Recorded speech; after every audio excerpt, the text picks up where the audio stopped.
Here we're looking at section 3.2, and our big question is when two parallel lines are cut by a transversal, which of the resulting pairs of angles are congruent? So here we're talking parallel lines, right? And we can draw these parallel lines. And first we have to label them to be parallel. We do that by these arrows. And a transversal, remember, is just another line that cuts through both of them. So this is what we're looking at. And we'll see that some of these angles are congruent. So here's our learning targets. First, we're going to use some properties of parallel lines. Then we're going to be proving some theorems about parallel lines and solving some real-life problems. Okay, so here are those theorems that we're really looking at. So the first one, we talked in our last section about corresponding angles. Remember that corresponding angles are on the same side of the transversal and either above or below the parallel lines. So here you'll see that 2 is congruent to 6 because those are corresponding angles. And I know that these two lines are parallel because I'm given those little lines. So I know that all corresponding angles are congruent. Okay, so our second theorem here is our alternate interior angles theorem. This one tells me that if I have my two parallel lines cut by my transversal, then my pairs of alternate interior angles are congruent. So for example, 4 and 5 are alternate interior angles because they're between my parallel lines and on opposite sides of the transversal. This third theorem is the alternate exterior angles theorem. So again, if I have my two parallel lines cut by a transversal, then the alternate exterior angles are congruent. So exterior on the outside of my parallel lines and alternate meaning on the opposite sides of the transversal. So here, like angle 1 and angle 8 would be congruent. Those are alternate exterior angles. Then here's our last little theorem we're working on, is our consecutive interior angles theorem. And remember that consecutive interior angles, for example, would be angles 3 and 5. These are consecutive interior angles because they're on the same side of the transversal and they're both in between my parallel lines. So what this tells me is my consecutive interior angles are supplementary. Remember that they add to 180 degrees. Okay? And we're going to be proving some of these things here in just a minute. Also, don't forget we have vertical angles here, and vertical angles are angles that are across from each other. So angle 1 and angle 4 are vertical angles, and we also know that vertical angles are congruent as well. So let's look at this. The measures of 3 of the numbered angles are 120 degrees. Identify the angles and explain your reasoning. Okay, so first I would see that angle 4 is going to be 120 degrees because they are vertical angles. Okay, so then I know that corresponding angles are also congruent. So I see that angle 5 is corresponding to this 120. So I could say angle 5 because they are corresponding angles. And then my third one, I'm told 3 of them are the same, is going to be this number 8. And this 8 is related to this 120. They're on the outside, so they're exterior angles outside of my parallel lines, and they're on opposite sides of my transversal. So I could say angle 8 because they are alternate exterior angles. Those are the 3 that are 120 degrees. I could also easily find the other angles, but we're not asked to in this problem. So here we're asked to find the value of x. Okay, so this one has several steps. So the first thing I notice is that this 115 degrees is outside my parallel lines, and this x plus 5 is inside my parallel lines. But I also have this angle here that's labeled number 4. So since I know that these are vertical angles, I can start off with saying that angle 4 equals 115 degrees. And remember, when we're doing geometry, we always want to use our reasoning.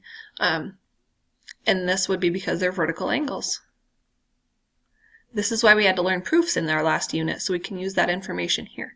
So I know that angle 4 is 115 degrees. Well, now I know that angle 4, which is the measure of angle 4, plus my x plus 5 degrees equals 180. And I know that because they are consecutive interior angles. Remember that when I have consecutive interior angles, they are supplementary. Well, now I can substitute this 115 plus x plus 5 equals 180. So my reasoning here would be substitution.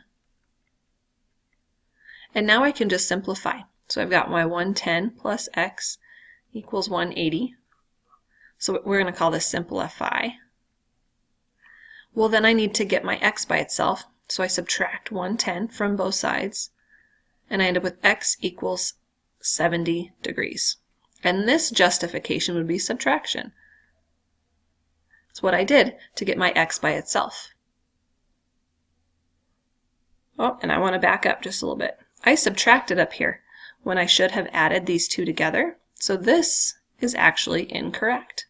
And that happens sometimes. This is why we go back and double check our own work, right? So instead of subtracting, I'm going to add my 115 plus 5 is 120 plus x equals 180. And I still have simplification. Now I can subtract my 120 from both sides, so I end up with x equals 60 degrees. This looks more accurate, and this is still subtraction. Okay, so now that I've looked back at my work, I saw an error that I made, and I went back and I fixed it. So here again, I need to find the value of x. So the first thing I need to see is I see that both pieces that I'm given, this 136 and this 7x plus 9, are on the outside part of my parallel lines, but they're on the same side of my transversal. So that's where this angle 1 is going to come into play. So the first thing I know is that the measure of angle 1 plus 136 equals 180. And I know that because these two right here form a linear pair. This is from a few chapters ago. So remember that these form a linear pair. So I know then I could subtract my 136 from both sides. So subtraction. So now I have the measure of angle 1 is equal to, we're just going to do a little subtraction here, so 44 degrees. Okay, so now I know the measure of angle 1 is congruent to this 7x plus 9. So I'm going to say the measure of angle 1 equals 7x plus 9. And I know that because they're alternate exterior angles. Right? They're on the outsides of my parallel lines and they're on opposite sides of the transversal. Well, so now I can substitute that 44 degrees in, 7x plus 9, and this was substitution. Okay, so now I just solve for my x. So I subtract 9 from both sides. So subtraction. So I end up with 7x. So 44 minus 9, right? And we can do this the long way if we want to. Gives me 35. So then I divide both sides by 7. So this would be division. So I end up with x equals 5. So I can go back and just double check. Right? So if I plug 5 in here, I have 35 plus 9, which gives me that 44, which I know would give me 180 with this 136. So I know I'm right. So first I have to figure out what I know about the angles, and then I can go ahead and continue to solve. So here are some for you to try with some different angles.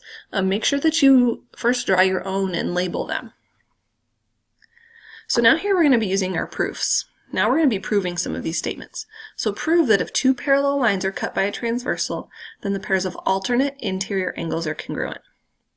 So we always want to draw a diagram first. Okay, so here's my diagram.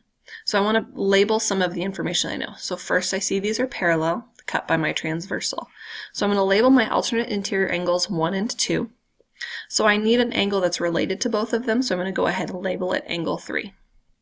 Okay, so I'm given that P is parallel to Q, and I want to prove that angle 1 is congruent to angle 2.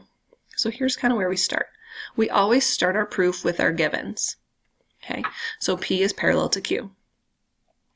Okay, so then I'm going to look at angle 1 and angle 3. So I know that these are congruent because they're corresponding angles. They're on the same side of the transversal, but one is in between the parallels and one is outside. Those are corresponding angles. Well, I also know that angle 3 is congruent to angle 2 because those are vertical angles. And I know that vertical angles are also congruent. Then I can substitute or use my transitive property. Since both this has a 3 and this has a 3, I can set them equal to each other. That's my transitive property or substitution, either way. So now I've proved that angle 1 and angle 2 are congruent. So using that same diagram, can you switch the order of statements and still prove some things. So now here we're going to look at our real world problem.